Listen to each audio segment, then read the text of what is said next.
jangan dilihat juga. Oke, kita mulai ya. Jadi malam ini kita belajar tentang how to make sales forecasting. Nah, ini tuh adalah poin yang sangat penting di dalam revenue management. Jadi, tampilannya sudah jelas? Sudah, Pak. Ya. Jadi, menuju revenue management yang baik itu kan kita harus gimana cara forecast-nya kita itu mendekati presisi gitu ya. Seperti saya sampaikan dulu tuh, ada beberapa hotel di Jakarta pun di manapun itu kalau dia punya sistem algoritmanya yang rapi, dia itu akan membuat prediksi atau forecast itu menjadi akurat gitu ya. Biasanya kita gap-nya atau variannya itu di sekitar 5% gitu ya. Kita forecast closing di 30, nanti ternyata actual-nya bisa 35 atau di bawahnya 30, jadi nggak terlalu jauh gitu ya perbedaannya. Seperti saya sampaikan, forecast ini sangat dibutuhkan, apalagi kalau hotelnya itu hotel besar yang sudah go public ya. Karena perusahaan yang sudah terdaftar di Bursa Efek itu, dia setiap bulan kan harus membuat suatu prediksi juga bagi para pemegang sahamnya, pialang sahamnya, supaya harganya tidak bergejolak gitu loh. Jadi tidak terjadi ras, jadi kita harus bisa mempredik, apalagi kondisi sekarang pandemik ya. Dengan forecast yang benar itu, kita akan tahu nih kita akan mengalami masa-masa sulit, misalnya Juli, Agustus ini dengan PPKM darurat. Tapi dengan tahu angka figur yang akan kita capai yang sangat terburuk, berarti kita harus punya contingency plan itu di bawahnya, action plan-nya untuk supaya hotelnya masih bisa jalan, bisa bayar gaji, masih bisa bayar listrik dan sebagainya. Jadi ujung tombaknya revenue management, apalagi sekarang kondisi pandemik ini adalah gimana cara kita bikin forecast-nya tuh benar-benar presisi ya, tepat gitu ya. Nah, forecast ini kan seperti disampaikan kemarin-kemarin, tergantung dari besaran hotelnya. Ada yang memang rooms-nya lebih besar. Masih ingat yang dulu saya multiplier okupansi atau apa istilahnya lupa saya. Jadi nanti ada perbandingan antara berapa besaran jualan rooms, berapa besaran jualan F&B gitu ya. Nanti kita biasanya ada hotel yang memang roomsnya misalnya 60% atau F&B-nya lebih besar atau mungkin sama ya, seperti Mulia, Shangri-La di Jakarta, mungkin angkanya bisa 50-50 atau mungkin F&B-nya bisa 60, room-nya 40 ya.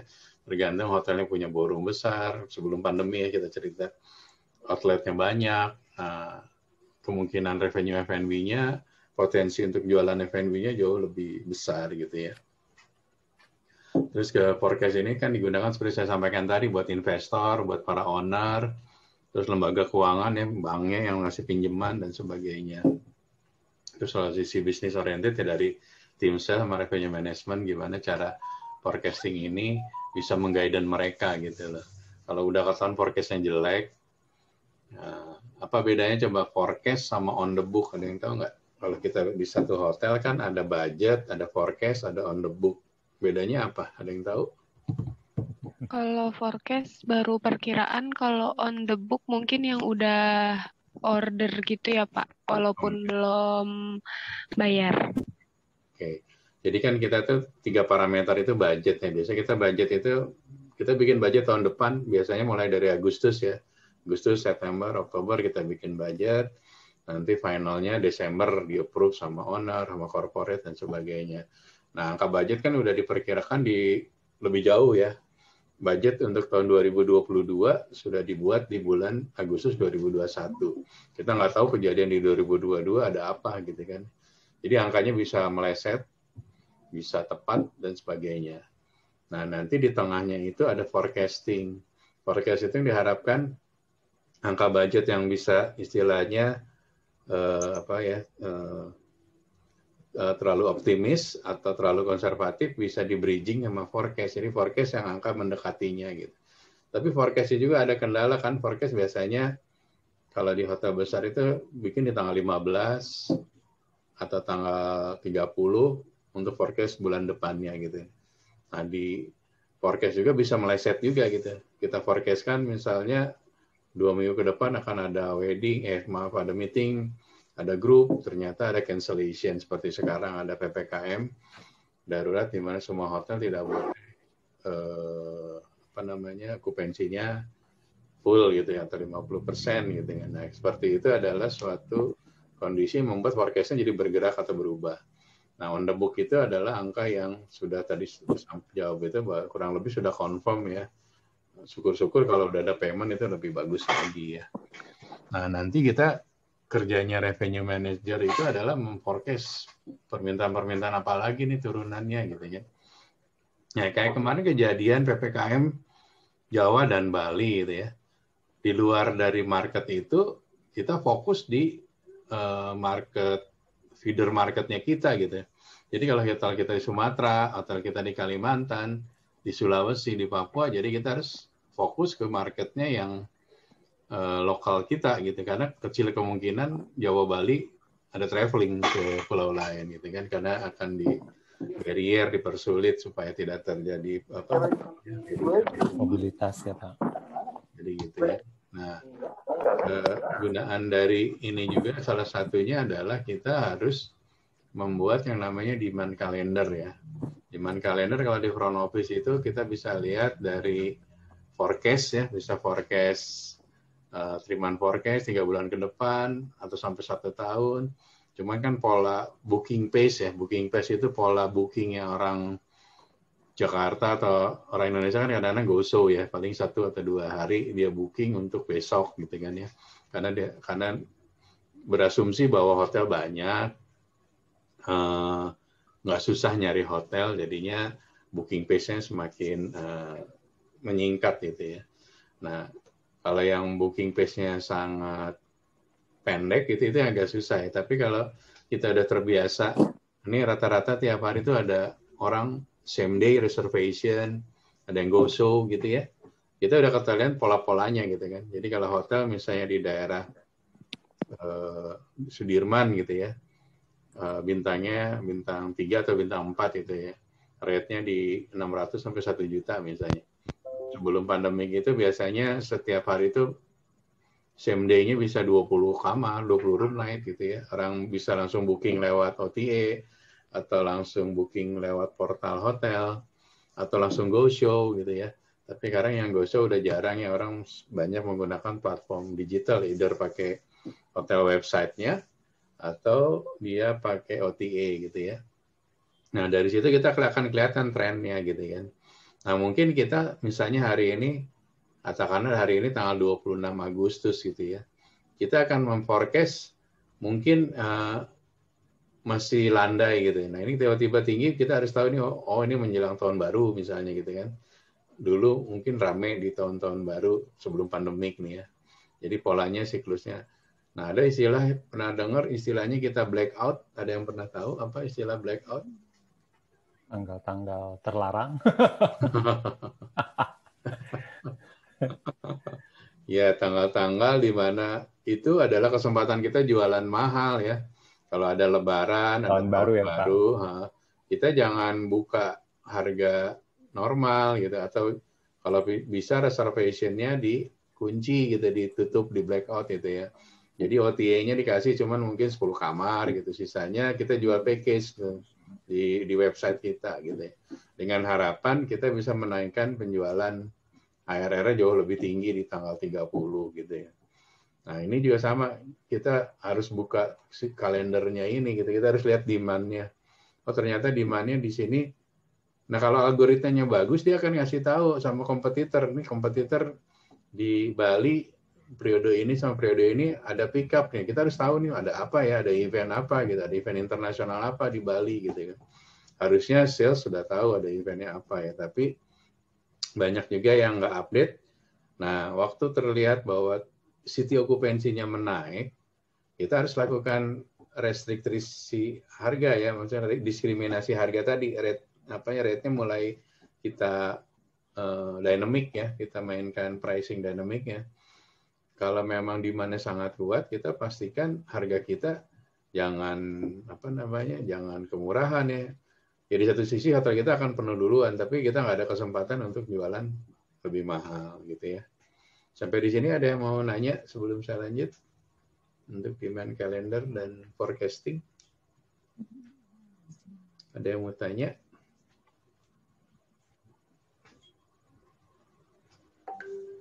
Nggak paham ya? Oke.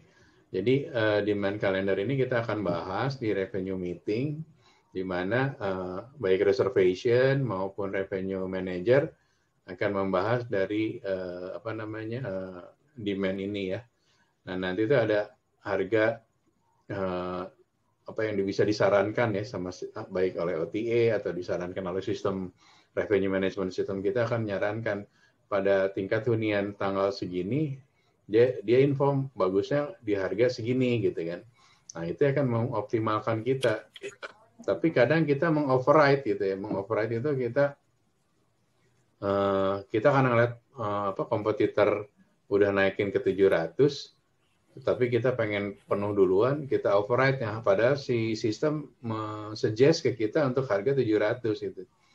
Misalnya kita nggak pede atau kita mau pengen penuh duluan, kita turunin ke 600 di override itu harganya. Nah, itu nggak bagus ya nge-override itu, karena nanti akan terjadi potensial opportunity untuk jual tingginya menjadi berkurang ya. Nah, nanti ini akan menjadi akan dipelajari sistem itu di tahun ke depan, bahwasanya pada saat ini tuh hanya bisa dijual 600. Sebenarnya potensinya ada ke 700 gitu. Karena kita meng-override, makanya terjadilah harganya jadi 600.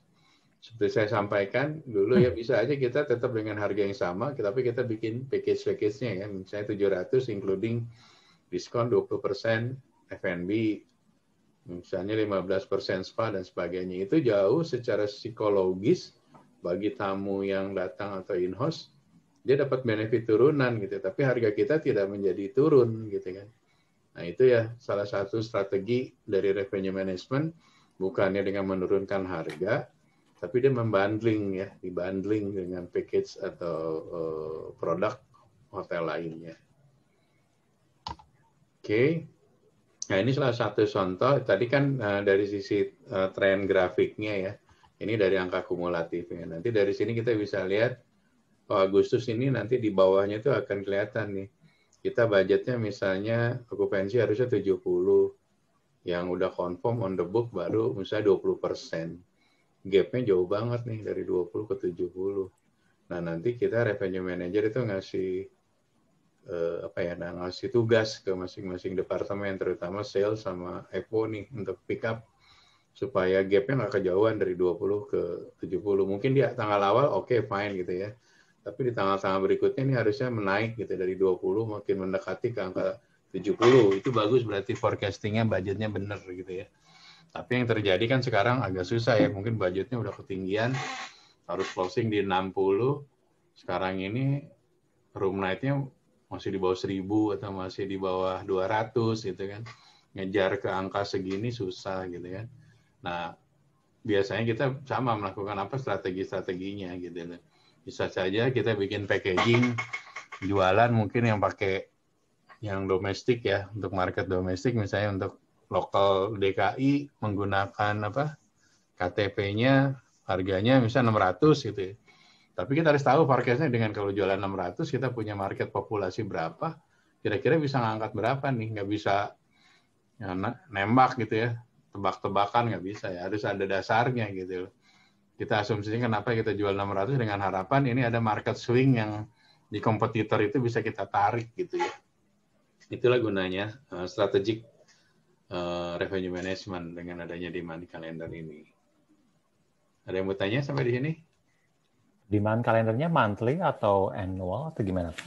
Demand calendar biasanya kita dari kalau kita meeting di monthly ya, tapi kita akan lihat weekly-nya juga pergerakannya gitu. Oh, detail banget berarti ya Pak? Detail, kita sampai dikecilin ke minggu gitu, karena supaya harapan kita loss di minggu 1, tapi kita bisa pick up di minggu 3 untuk mengatasi kekurangan di week 1, kita harus tambahin week 2, week 3-nya gitu. Yang tadinya targetnya 30, kita naikin jadi 60 gitu. Anak sales untuk ngejar, karena untuk ngejar kekurangan di week 1 gitu. supaya gap-nya semakin kecil gitu ya. Oke. Nah, ini yang saya sampaikan ya, ada pick up. Jadi beberapa hotel itu kan ada satu tren kebiasaannya, pola-pola tamunya itu pick up-nya modelnya seperti apa gitu ya. Ada hotel yang memang model pick up-nya itu di atas jam, itu bisa bergantung dengan pesawat juga ya. Misalnya di daerah Papua gitu ya. Di Papua itu pesawatnya kan dari DKI, dari Jakarta itu malam. Masuk Papua tuh pagi gitu kan. Nah biasanya suka ada aja pagi tuh yang pick up padahal kamar belum ready dan segala macam ya. Tapi itu bisa pengaruh nanti housekeeping-nya juga kan. Berarti kamar kudu ready di pagi hari gitu karena ada flight pagi gitu ya. Nah itu juga dengan yang bandara tuh, kalau kita hotel di airport kita harus punya selalu selain showing room juga ada kamar yang memang sudah ready VCI gitu ya, vacant clean inspected. Jadi once nanti ada grup tiba-tiba stranded gitu ya, pesawatnya nggak bisa terbang, satu pesawat itu kan bisa mungkin 120 passenger gitu kan ya. Katakanlah misal dibagi dua lah gitu, misalnya kamarnya twin share semua, itu udah 60 kamar. Jadi kalau yang di airport itu dia harus selalu ready gitu, dia punya spare kamar yang setiap saat dalam ukuran jam bisa pick up-nya naik gitu ya, atau kebalikannya dan sebagainya gitu ya. Yang pesawat delay, pesawat yang delaynya kan bisa di tengah hari, tengah malam, bisa pagi-pagi gitu kan, tidak beraturan gitu. Nah itu kekuatan tim semuanya. Jadi revenue management bekerja sama dengan rooms department, terutama housekeeping ya, untuk prepare kamar-kamar kalau terjadi pick up yang tiba-tiba mendadak gitu. Kadang-kadang problem dengan apa coba kalau kamar yang dadakan itu? Adalah par ya, dengan laundry parnya, towelnya nggak ada, ininya nggak ada. Nah itu nggak bisa tuh. Rata-rata par. Kalau rendah ya parnya. Kalau rendah keteteran, nanti kesian sih.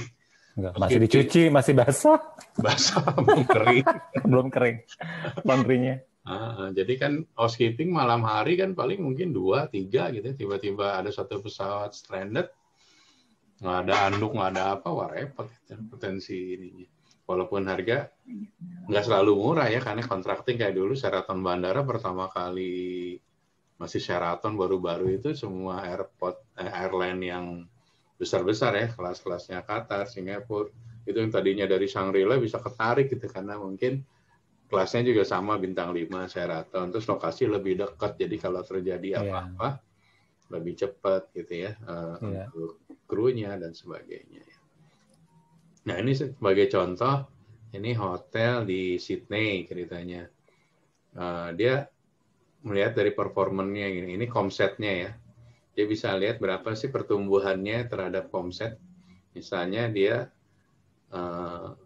huniannya ini sih enggak ini growth-nya kali ini tumbuhnya 4,4%, sedangkan komsetnya 0,4%. Berarti dia udah di atas rata-rata. Mungkin hotel ini adalah di bisnis central district center bisnisnya gitu. Jadi pick up-nya jauh lebih cepat di antara komsetnya. Nah, ini adalah contoh dari contoh pick up report di mana kita akan membaca nih pola-polanya kelihatan dari sini. Pick up-nya itu banyakan dari grupnya apa, corporate, leisure atau apa gitu ya.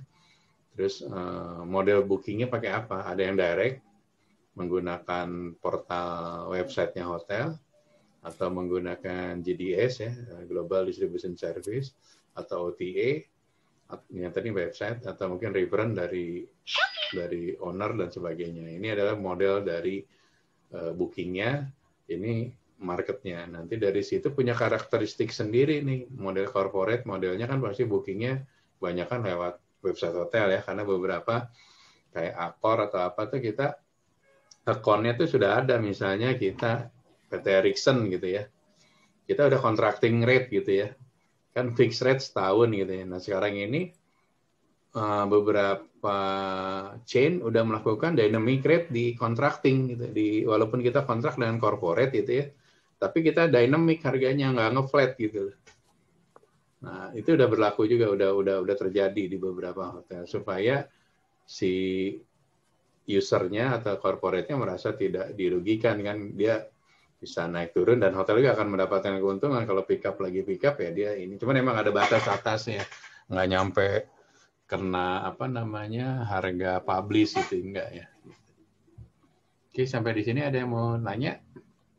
Pak, TYSB singkatannya apa ya? Yang mana ya? Yang sebelahnya Komset tadi. Saya lupa. Harus baca nih, jadi Tapi lupa. intinya itu berarti ininya ya. Ini Pokoknya itu yang punya dia, propertinya. Ini punya kita berbanding dengan Komset, tapi ini growth ya, pertumbuhannya gitu ya. Iya. TYSB itu namanya lupa. Terus dilihat lagi. Lupa. Malum udah Nanti saya Google, Pak. Nanti saya Google. Oke. Nah, ini akhirnya yang saya bilang itu tadi kan kita bulanan ya. Yang apa sih tadinya pick up sama apa tadi? Yang Pak Cahya ditanya itu apa tadi? TYSB. Bukan. Yang kenapa bulanan, kenapa mingguan? Oh iya, mingguan reportnya. Demand-nya. Demand-nya. Nanti itu kita bisa kelihatan kan dari bulan ke bulan. Mungkin pada bulan Januari, Februari itu diforecastkan 40 gitu. Tapi nanti actualnya bisa berubah gitu. Nah, ini ada suatu tren. Jadi kita pada bulan Januari melihat bulan-bulan sebelumnya angkanya ini gitu ya. Tapi pas nanti Februari kayak Desember ini pick up jadi 3%. Maretnya ini. Jadi seiring waktu harusnya pick up gitu ya. Bisa jadi turun tapi karena cancellation tapi tidak besar harusnya. Kecuali ada kondisi-kondisi major sehingga terjadi flight cancel kayak kita sekarang lagi lockdown ini ya, tiba-tiba yang dari Singapura penerbangan dari negara-negara tertentu misalnya nggak boleh masuk gitu ya. Itu kan tiba-tiba terbanyak cancellation pesawat, hotel pun akan banyak cancellation bookingnya gitu ya. Oke, ini ceritanya nanti kita ini juga buat dasar buat bikin budget nih dengan forecast-nya yang sudah rapi, terus budgetnya sudah mulai dibikin tuh jadi base-nya udah bener gitu, angkanya nggak meleset-meleset jauh gitu ya. Baik okupansi, ARR maupun yang lainnya. Nah, ini kalau dari sisi grafiknya atau kurvanya bisa melihat sehari sebelumnya mungkin itu ya, slope-nya negatif turun gitu ya. Tapi mendekati harinya ini harusnya naik ke atas itu, ini ngangkat gitu. Berarti bookingnya terjadi ya. Gitu ya. Nah, ini contoh yang sederhana kalau kita forecast-nya tidak terlalu rumit, kita cukup paling berapa yang sudah on the book ya. Terus berapa yang kita forecast-kan. Nah, nanti selisihnya itu adalah yang diharapkan ada pick up same day, dan nanti yang harus ditarget oleh si sales-nya nih. Di sini kan berarti misalnya grupnya -2, mungkin ada cancel, ada apa. Nah, ini yang harus si sales pick up nih, gantiin nih. Mungkin grup yang cancel harus cari gantinya supaya forecast-nya tetap inline gitu dengan budget gitu ya. Nah, ini kita sebagai GM atau sebagai itu info atau sebagai dosem ke para sales manager untuk pick up ininya nih, apa namanya, room night-nya ya. Baik, ini cuma 2 kategori, segmen individual sama grup. Ini karena yang sangat sederhana lah, basic gitu ya. Kalau nanti yang detail ini akan banyak turunannya apa aja ya. Nah, ini contohnya yang agak relatif advance ya. Jadi di sini persegmentasi gitu ya. Dari individualnya, FIT-nya berapa, kurang atau lebihnya, corporate-nya berapa, wholesale-nya berapa. Karena kan kalau hotel besar terus tim sales-nya banyak, pasti sales manajernya akan dibagi-bagi based on dari corporate ya, atau baliknya mungkin dia megang banking, megang farmasi, tergantung industrinya atau tergantung areanya, yang satu megang selatan, satu Jakarta Utara dan sebagainya. Nah, masing-masing orang ini punya target room night production per hari, per bulan, per minggu. Nah, itu di-recap sama si sistem tuh. Si Pak Cahyadi gitu, dia targetnya corporate-nya kurang segini. Terus Galuh misalnya wholesale-nya kurang. Nah, ini yang di-review di internal sales untuk ngejar supaya inline. Bisa kerja sama tim sih, misalnya si Pak Cahyadi sama Galuh kurang tapi tim yang lainnya bisa ngisi gitu ya. Jadi secara tim corporate secara sales department, volume atau grup grup room night production-nya kecapai, tapi per individual nggak kecapai gitu ya. Nah, nanti biasanya kita kan bikin sales incentive scheme ya. Kita ada skema insentif buat sales. Nah, itu dari hitungannya dari situ. Tadi saya Pak Yadi akhir bulan ini minus dari budget 100 kamar gitu kan. Terus misalnya Galuh lebih 100. Terus ada lagi yang lebih berapa. Nah, nanti waktu skema insentifnya ngikutin dari room night production. Tapi ada juga yang bagi rata. Sebenarnya nggak adil ya. Harusnya ngikutin yang siapa production terbesar. Tapi kadang-kadang membaginya juga sama, kurang adil. Industrinya misalnya banyak banking sama farmasi gitu kan. Ya yang untung banking sama farmasi, yang embassy sama yang organisasi kurang gitu. Nah, harus yang adil semuanya dibagi, ada susahnya, ada yang gampangnya gitu. Jadi semuanya dapat kebagian ini bentar ya. Gua ngajar dulu bentar ya. Ntar gue telepon gitu. Oke, jadi pembagian industrinya, jenis industrinya, sama pembagian area juga menjadi sangat mempengaruhi prestasi sales ya. Jadi ada sales yang bagus, bisa kita lihat memang salesnya bagus atau memang pembagiannya kuenya yang enak gitu ya. Yang harusnya yang adil, jadi nggak dapat enak semua, tapi ada yang sulitnya juga dan sebagainya ya. Oke, sampai di sini ada yang ditanya untuk forecasting. Sekarang jam berapa? Jadi pilihan hotel masing-masing ya Pak ya untuk menentukan segmennya mau di-detailin, advance atau mau di-basicin gitu ya? Ya, kadang-kadang kalau hotel kita misalnya tidak terlalu besar, yang terus basic aja. Kotanya juga, maksudnya sources marketnya cuma dua, corporate sama government, paling ada FIT lah gitu, nggak terlalu banyak kombinasinya gitu. Nah, ini biasanya di hotel-hotel besar ya, Jakarta, Surabaya, Bandung, yang segmennya sangat luas.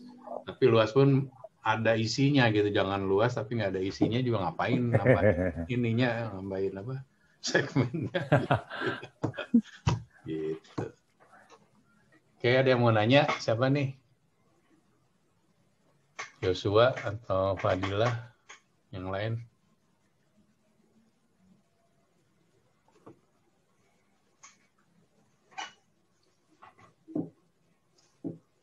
Galuh nggak ada, temen biasanya. Ada Bapak, saya mendengarkan. Kirain nggak ada. Biasanya ada Pak, tapi saya pakai HP. Tapi saya paham kok apa yang Bapak ajarkan kok. Siap, oke. Oke, nanti saya udah bikin UTS-nya ya soalnya. Nah, terus tadi saya udah ngobrol sama tim admin kampus. Jadi nanti sekalian UTS sama UAS saya kirim jadi satu. Ada dua sih, ada soal UTS, ada soal UAS. Jadi kedepannya ini kuliah terakhir. Kalau ada yang mau tanya lebih detail tentang revenue management, WA saja. Maybe nanti ada waktu kita bikin kelas kecil. Tapi secara materi yang namanya revenue management intinya itu di forecasting ini gitu. Jadi forecasting ini adalah soul-nya lah gitu yang membuat revenue itu bisa presisi atau enggak itu dari cara memforecastingnya gitu. Forecasting ini kembali kepada ya dari training ya, kita terus berlatih. Kalau hotelnya memang udah polanya sudah setahun, 2 tahun, 3 tahun udah ketahuan sih pasti akan presisi itu karena tidak terlalu banyak perubahan-perubahan ya.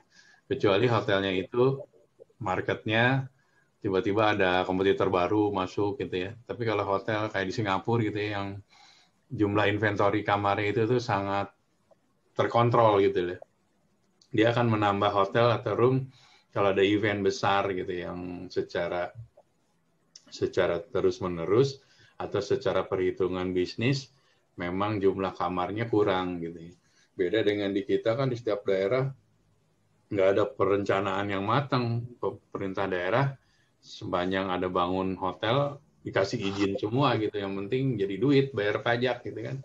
Nah yang problem ya kitanya sebagai orang hotel yang harus bisa memprediksi, membuat forecast sehingga baik bagi owner, ya karyawan juga ada kepastian dibayar gaji dan sebagainya ya. Kalau kita jadi GM nggak ada tamunya ya repot juga ya, nggak akan lama gitu ya. Gitu. Ada lagi yang ditanya? Pak, saya mau tanya. Bapak, namanya bisnis kan up and down ya Pak. Nah, kalau misalnya pada suatu situasi kemudian masuk hotel baru, kita masuk apa, Sari? Masuk apa? Masuklah hotel baru. Hotel baru, oke. Nah, contohnya misalnya di Jakarta. Nah, di Jakarta ini kan ada banyak international chain hotel. Kemudian masuk lagi international chain hotel yang baru. Lalu hotel yang baru ini dia meng-hijack semua sales team-nya dari satu hotel yang tadinya adalah like the trendsetter, pokoknya dia pionirnya banget untuk megang market-market di Jakarta gitu. Nah, sebagai seorang general manager gitu ya Pak, misalnya, apa strateginya Pak selain memberikan added value dan good hospitality?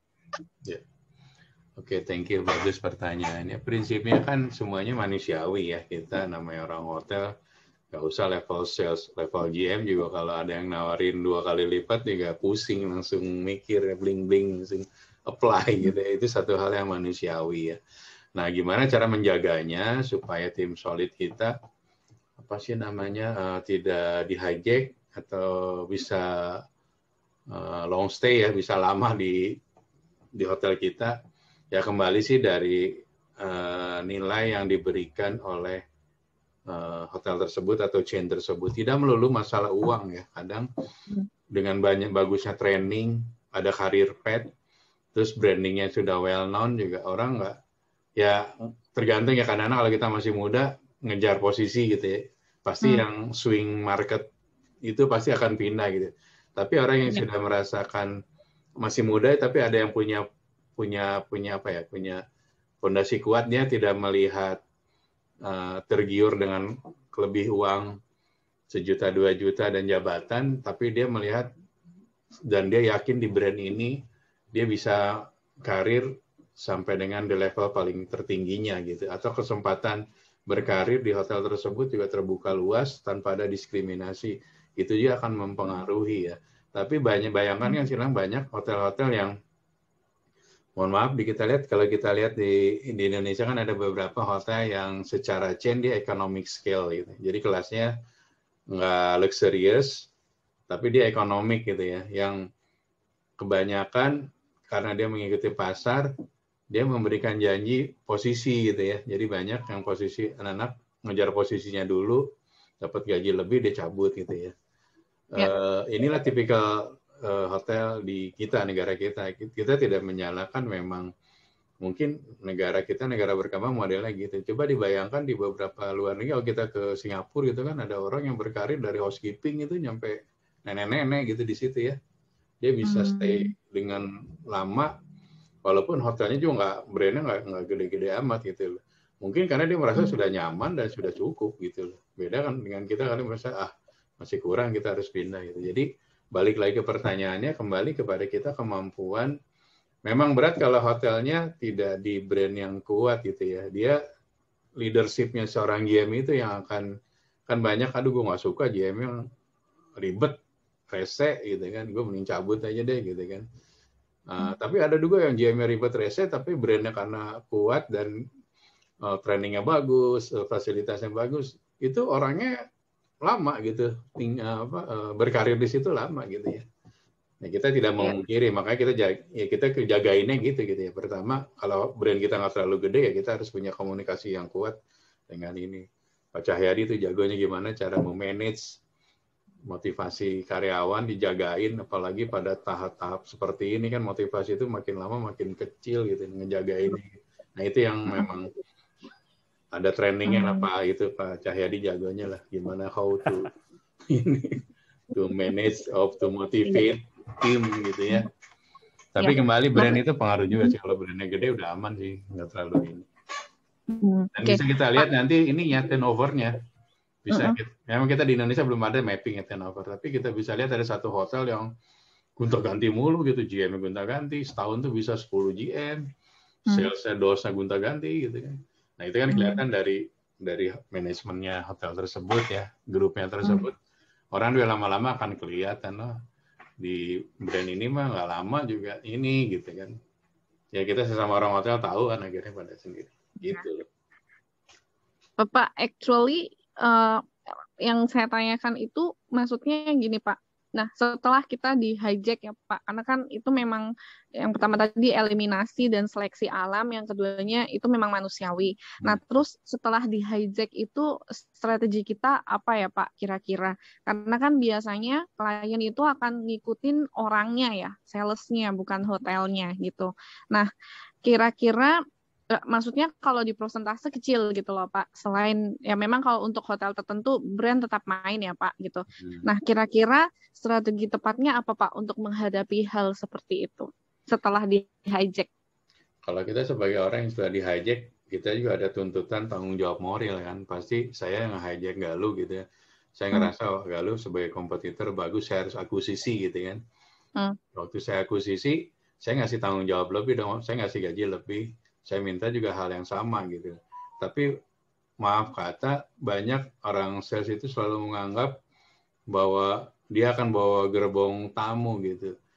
Belum tentu juga kalau hotelnya itu brand yang nggak bagus, lokasinya nggak bagus, itu berdarah-darah juga untuk meyakinkan gitu. Ada 1-2 gitu, bookernya yang maksain di sana, tapi si tim atau tamu-tamu usernya ngerasa nggak nyaman, tetap balik lagi ke hotel yang lamanya gitu loh. Jadi kita sebagai orang yang di hijack juga harus berpikir secara jernih ya, jangan karena kepepet, karena nggak kuat lagi, terus karena tergiur angka yang besar gitu loh. Apakah kita pindah ke situ bisa juga membuat tim lebih solid, market lebih kuat? Itu juga tantangannya nggak? Kita mindahin itu kan juga nggak gampang, kecuali brandnya sama-sama kuat nih gitu ya, lokasinya bagus, produknya similar. Fine. Iya. Tapi kalau itu turun ke bawah itu kan kerja keras juga kita. Kayak ini aja misalnya kita brandnya abal-abal gitu kan, kita ngasih tahu, Pak sama siapa gimana masih di brand M gitu. Enggak Pak, saya sekarang brandnya Z. Apaan? Hotel apaan ya? Udah aja udah capek kan neranginnya kan ya nggak. Ini Pak, ini hotel dari sini, dari Solo, dari mana gitu kan. Actually itu ini nggak boleh sebut merek ya Pak? Nggak boleh karena saya rekam karena takut. Saya bisa di-sue nanti. Oh, oke. Jadi tuh sebenarnya ini saya tuh case-nya tuh dari actual ya Pak, dari reality apa yang happening di Jakarta. Jadi ada satu hotel yang dia tuh brand-nya strong sekali. Terus habis itu masuklah international brand yang lain. Nah, saya stay di tempat yang brandnya strong sekali itu tadi pada cerita. Ini tuh semua tuh dari dosem sampai EAM dosem. Di situ kebetulan ada EAM dosem gitu kan ya. Levelnya bukan hanya dosem tapi ada EAM dosem. Sampai sales-salesnya semua di hijack ke sana loh. Jangan sekarang gini. Oh masa? Saya kan gitu. Nah makanya terus saya Pak Dino ini saya tanya, wah kalau menurut Pak Dino apa ya yang harus dilakuin oleh hotel yang strong itu tadi tapi ditinggal sama pasukan-pasukan terbaiknya gitu loh Pak. Itu aja sih sebenarnya. Ya kita juga kadang-kadang sebagai GM juga nggak boleh. Saya pernah waktu itu saya jadi GM di Surabaya gitu kan. Kita juga sama mapping, nih sales manajernya si A sih. Kita sama hunting gitu kan.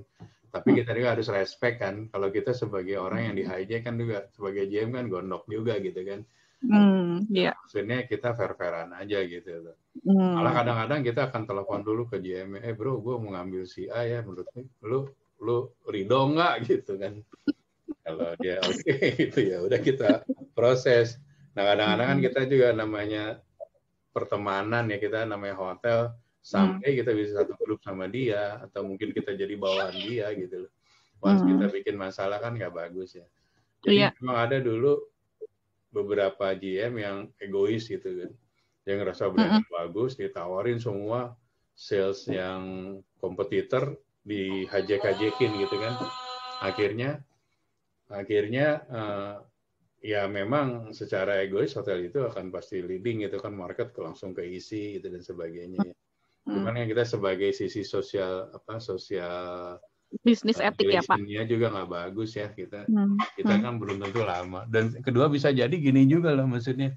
Kalau saya jadi GM di HJ kan, loh sales kamu pada kemana? Iya Pak, di misalnya bukan di HJ, mungkin pada pindah ke hotel A. Bisa jadi owner sama ownernya kan deket. Ya nggak? Iya, betul. Ownernya telepon, Bu nggak suka sama GM lu ya, dia gini gitu kan. Nah kayak gitu kan kita nggak ini juga ya, nggak bagus juga ya. Kita nggak tahu, someday kita malah bisa kita apply di hotelnya yang tadi kompetitor kan nggak enak juga gitu ya. Gitu Ya. loh.